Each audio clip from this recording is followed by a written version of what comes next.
The number of Americans dying from drug overdoses is dramatically increasing. The CDC estimates overdoses killed more than 72,000 people last year. It has become the leading cause of death for Americans under the age of 50.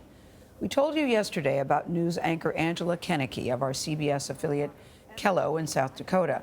She has covered the overdose crisis for about 10 years now, but she lost her own daughter to the opioid epidemic just 4 months ago. Kennecke returned to work this week, and she says she felt an obligation to share her very personal story with her viewers. The opioid epidemic has hit home in a tragic and devastating way for me personally. On May 16th, my 21-year-old daughter, Emily, died of an overdose. Angela Kennecke spoke to her daughter for the last time on Mother's Day. Go, Emily! Go, Emily! Emily struggled with addiction for more than a year.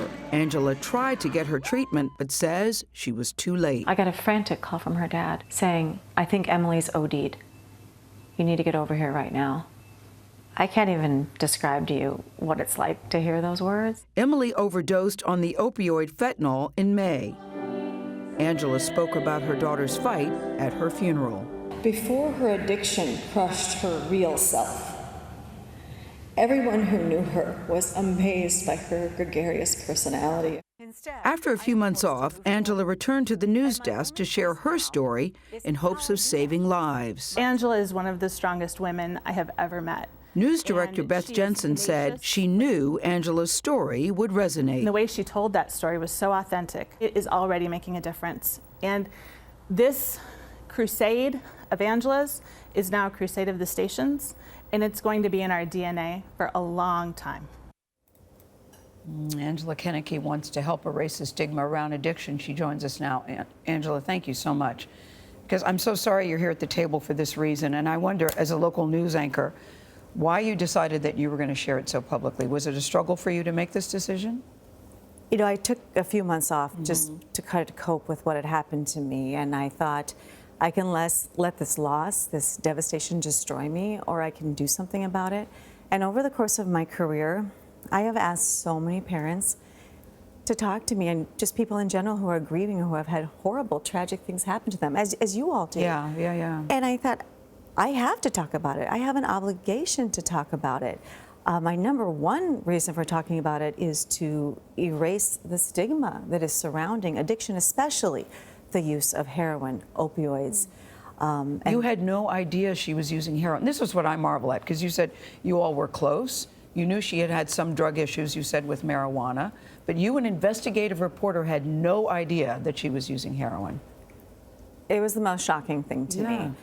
Needles. She's a middle-class kid, privileged, you know, all these opportunities and things like that. And it's hard to explain addiction. It's hard to understand. My child ran out of the doctor's office once when she was going to get a shot, so I never would have dreamed that. But because it's hit home in such an awful, devastating way, I just feel so compelled to let everybody know what happened to my daughter can happen to you, can happen to your child. Well, you all have children at this table. Was she just so good at hiding it from you? How were you able not to know that she was on heroin? Well, so she was an adult child, 21 years old, not living at home. I thought she was on something, and I don't consider myself a naive person. I worked in the news business for a long time. I've covered a lot of these stories, but she was able to hide this from me very well, and I think as a child, you don't want your parents to be ashamed of you, and there is so much shame that goes along with this. You don't want to disappoint your parents, and I had to walk a very fine line between trying to help her, trying to talk to her, and alienating her or pushing her away. So I was always trying to approach it with love, and we were working to get her help. I just didn't get there on time. Angela, when you look back and have talked to other parents, have you found, what have you found that might have been either a gateway, or is there something or is it a mystery? She was attracted to the drug culture, I think, in her later teen years. The peers, I think as parents, you know, we think we can isolate or insulate our children from these kinds of things. We do all kinds of things to try to protect them. But after a certain point, parents don't have as much influence, and peers have a lot more influence. Yeah. And you know, your kid gets in, they say so cliche, but with the wrong crowd or the wrong people, and maybe they have a tendency toward that kind of thing, an addictive gene, an addictive personality, and it just snowballs. And it's indiscriminate. And you said that you spent so many times talking to families that have suffered through this, and you went from asking why me to why not me. And that's something that families across the country are asking themselves as well. Talk about the stigma of going from why me to why not me. Well, as a reporter, it's always somebody else that I'm reporting on. It's always somebody else's tragedy or triumph or whatever that may be. And talk about reporting. You were interviewing women who had lost their children from drug overdose the day you found out your daughter died. I was working on a story on the opioid epidemic, on overdoses and Good Samaritan laws in our state, and I spoke to 3 parents on that day. I knew my daughter had a problem on that day. We were planning an intervention. I just didn't know what it was she was using. And I just think we need so much more awareness. We need so much more, instead of judgment, compassion. And I'm trying to do what I can to make changes in my own community back home, to get people the help that they need. And that's all really I can do with this. It's so important. It's so important.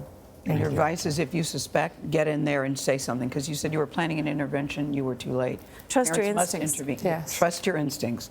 They very seldom fail you. Angela, thank you so much. I'm so sorry You're welcome. you're here under these circumstances, but really glad to meet you.